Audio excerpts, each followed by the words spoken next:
Alright, folks, we're coming up to the last day, aren't we? The last day of the G1 Climax 32, which, by the way, has just been a really solid G1 this year, right? Often G1s have ups and downs, right? Even G1 29 had things like heel Tomatonga ruining every match and everything like that, right? So this G1 I think has been really exciting, right? All of the blocks have had great stories, and some matches like Yujiro's matches haven't been great, but overall it's been some pretty awesome stuff. So let's get down to brass tacks here, though. So A block for starters, two-person block. I think I've said this from the beginning.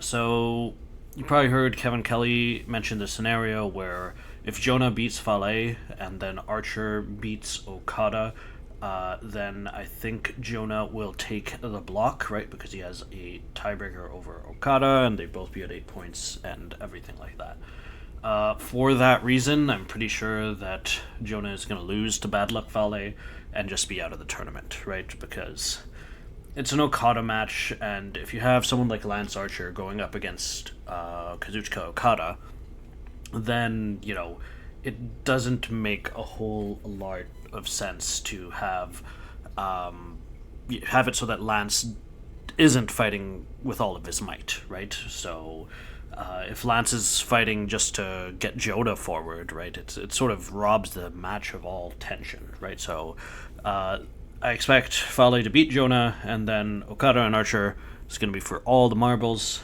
and of course my pick for not just the block but for the whole tournament is and always has been Kazuchika Okada, so I expect Okada to beat Archer in a really good match.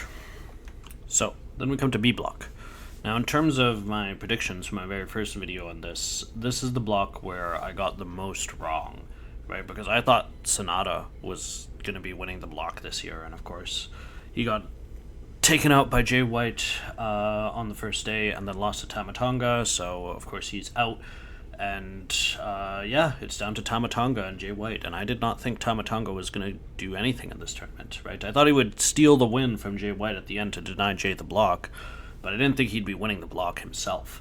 And quite frankly, right now, it really feels like Tamatonga is going to win his block, right? And there's a couple of reasons for that. Number one, if Jay wins this next match, then Jay's going to be fighting Okada in the semifinals. We just had that match at Dominion, right? So it doesn't, I think, really make sense to put them together again already, especially since, Jay is champion, and that's where Okada is trying to go anyway.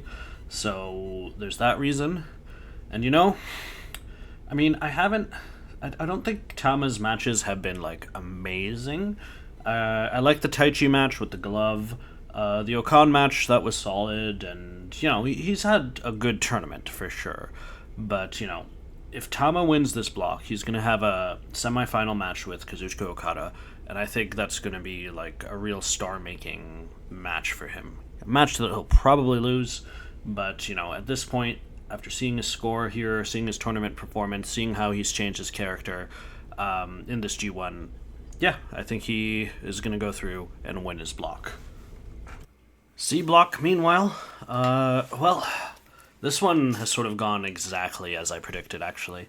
To the money, right? So just like I said, Tanahashi lost to Kenta, and he went 3-3. He has no more matches yet, so he's out of contention for the final day. So that leaves us with Zack Sabre Jr. and Naito plus Goto and Evil. Now, technically speaking, if Goto defeats Evil and Naito defeats Zack Sabre Jr., then you'd end up at the situation where Goto actually advances because he has the tiebreaker over Goto.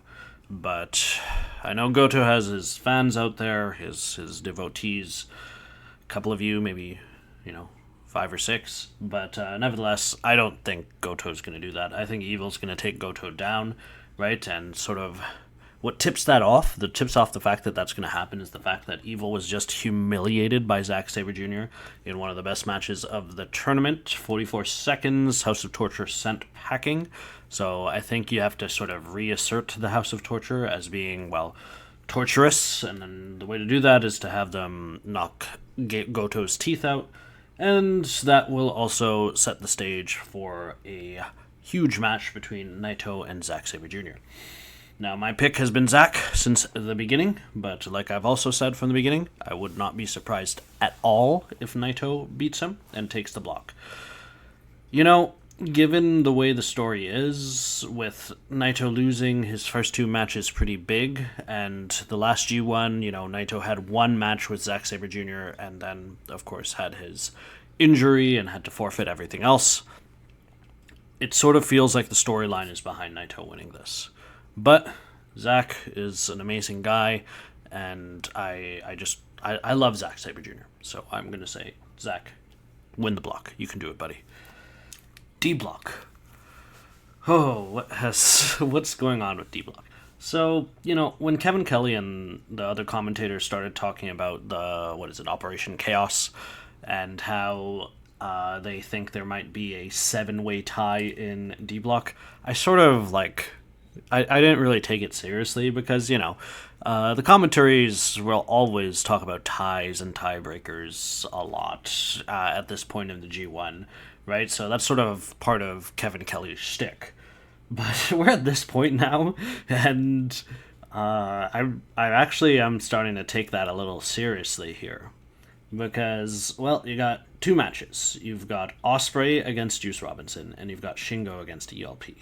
Now, my pick for winning the whole block was Shingo. It's been Shingo from day one. But, okay, let's break it down first. So, Ospreay against Juice, I expect Juice to win, right? Because if Juice Robinson wins that match, it continues the U.S. title story.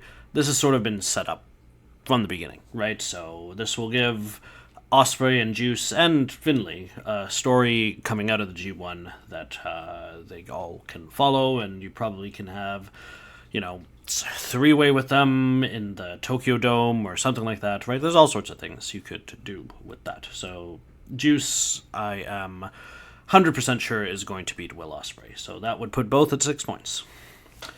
ELP versus Shingo. Now, I would normally expect Shingo Takagi to beat ELP in the G1 and win his block. But at that point, if ELP wins, it's the 7-way tie happens.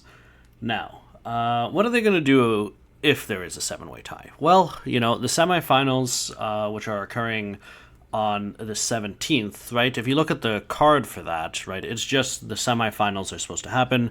The undercard is completely unknown. So, you could have a battle royale. You could have a gauntlets match. You could have a ladder match. You could have all kinds of bizarre stuff for that D block.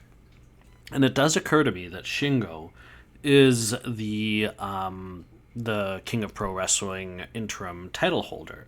So having a crazy BS match with Shingo there when he's holding that trophy might actually make sense.